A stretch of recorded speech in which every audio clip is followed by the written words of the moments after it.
তিন জায়গায় খরচ করলে আল্লাহ কিয়ামতে এই হিসাব নেবেন না। তার এক নাম্বারে যারা পরিবারের জন্য, মা বাবার জন্য, স্ত্রী পুত্রর জন্য খরচ করে, এই টাকার হিসাব আল্লাহর কাছে দেওয়া লাগবে না। তাই বলে স্ত্রীর জন্য ডিশ অ্যান্টেনা লাগিয়ে দেবেন, হিসাব দেওয়া লাগবে না। পরিবারস্থ লোক যারা আছে, পরিবারের সবচাইতে উপরে আছে আপনার মা, বাবা, স্ত্রী, সন্তান, এরপরে যারা আছে, এই সমস্ত মানুষগুলোর জন্য যদি বৈধভাবে কিছু খরচ করা যায়, এই টাকার হিসাব আল্লাহ কিয়ামতে নেবে না। তাহলে তালিকায় প্রথম নাম্বার কার নাম পেয়েছি? মায়ের নাম। পিতা মাতা শব্দ বললেই আগে মা আসবে, এরপরে বাবা আসবে। পিতা মাতা না, মাতা পিতা। কোরআনে কারিমে ওয়ালিদাইনি শব্দটা ভাঙলে আগে মাতা হয়, এরপরে পিতা হয়, কারণ মায়ের নাম তিনবার আছে। কয়বার?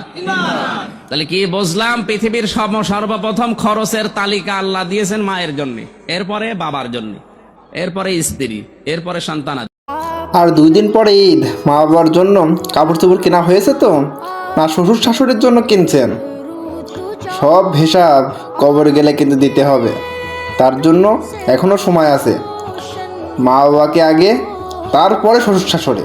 আমাদের এই জেনারেশনটা এমন হয়ে গেছে, নিজের মাকে আমরা আসলে মা বলি না, কিন্তু শ্বশুর শাশুড়ি আমাদের আগে।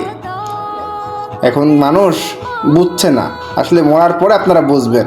ঠিক আছে, এখনও যারা মা বাবার জন্য ঈদের কোনো কেনাকাটা করেননি বা কোনো কিছু দেননি, এখনও সময় আছে, তারা অবশ্যই দিবেন। এখনও 3-4 দিন বাকি আছে, আপনারা অবশ্যই দিবেন। তার কারণ সবাই আশা করে ভাই, সবাই আশা করে। আপনি দেখুন ছোটো ছিলেন, আপনার মা বাবা কিন্তু দিয়েছে, এখন আপনি বড় হচ্ছেন, ইনকাম করছেন, এখন আপনার কিন্তু কর্তব্য এবং আপনাকে দিতেই হবে। না দিলে কিন্তু হিসাব দেওয়া লাগবে।